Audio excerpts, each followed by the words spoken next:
Do you like the movie The Thing, but maybe wish it had a little less suspense and intrigue? Then you may want to check out Proteus. This is a 1995 movie directed by Bob Keane and stars Craig Fairbrass, actually based on a novel called Slimer. Who knew?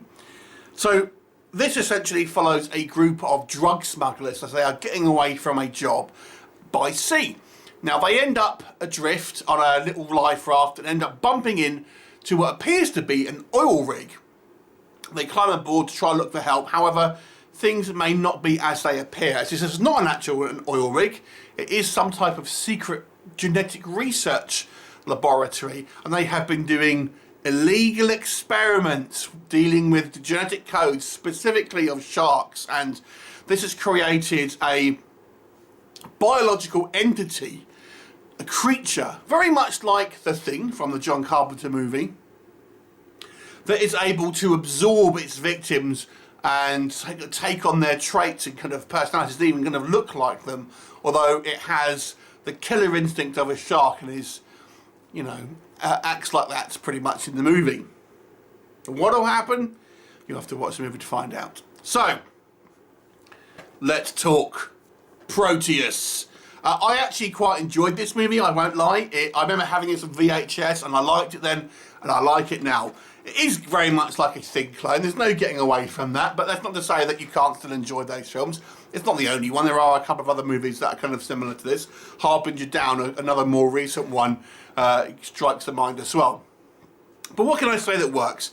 The key thing here, I think, and I think the most people think will take away, is the practical effects. This uses, obviously, it's 1995, this is before CGI really, and it uses good old practical effects. And I won't lie, they look as good today as they did then. I think this looks very convincing. Yes, they look a bit rubbery, but yes, it kind of looks, when it's in its final form and it's obviously on a kind of mechanical kind of contraption to kind of move it around, it doesn't have that kind of motion of movement that you'd expect a real creature to have. But to be honest with you, we're talking about a straight-to-video movie, so this is as good as kind of the effects as you can really expect for this kind of thing. But I think the effects look great. But even before we get to our big kind of monster at the end, we see kind of like some really cool prosthetics in regards to some kind of like semi-changed people and goo and slimy things and tentacles coming out. The effects are fantastic. It's also a little different having our group of protagonists actually be criminals, which is kind of quite fun. It gives them that kind of like those rough edges. And I'm going to say Craig Fairbrass makes quite a likeable lead. And there's actually some quite funny moments. His initial encounters with what he believes to be the survivors on this kind of oil rig, and it's initially an old guy and then a woman, and they throw him around. And he makes quite a fun comment about how because he's quite a big guy, about how he kind of feels emasculated because he's been manhandled by a woman and then or an old guy and then a woman. It's quite funny. I think the actual set design looks great. There's kind of like this, laboratory oil rig kind of scenario. I know that we've had a couple of movies, A Terror Within, for example, I believe was kind of set on an oil rig. There's been one or two others. But nonetheless, I think it makes for a confined and therefore, somewhat of a terrifying experience, because there's obviously only so many kind of places you can go and you kind of get a sort of sense of claustrophobia in a way. There's kind of lots of kind of action set pieces, and the cast is relatively small. I think it's six of them when they come aboard, so there's not too many sort of characters, and I think you kind of like the kind of the interplay between them as well. And again, because they are criminals, it's not the kind of your normal kind of heroic types, and that was all quite fun. What doesn't work?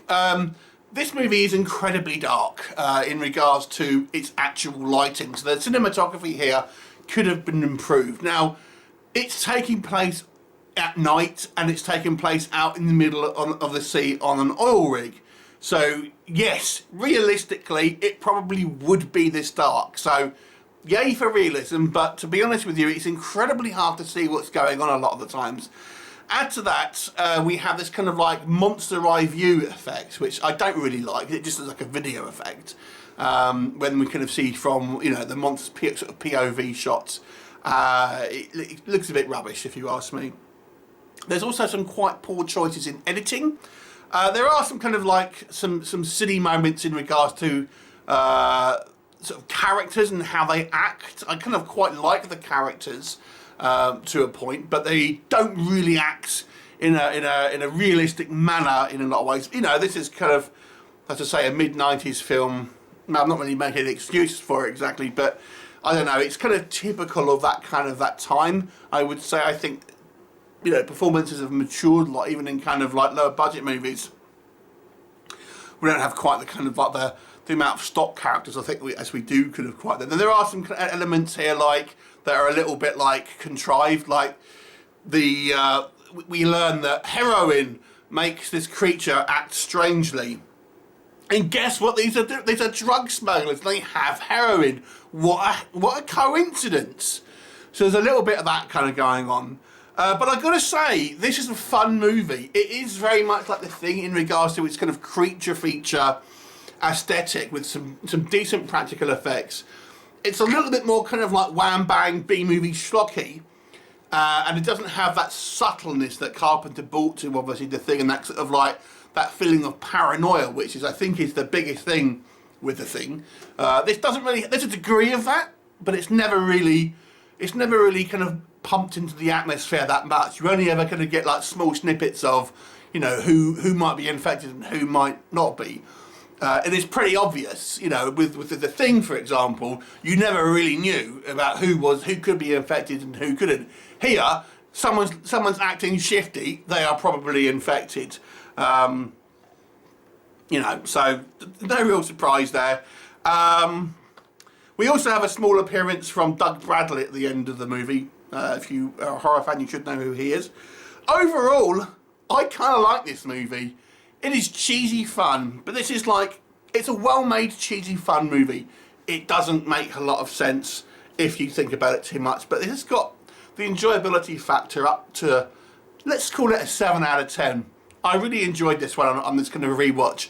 Have you seen Proteus? What did you think of it? Leave me a comment and let me know what you thought. Bye for now.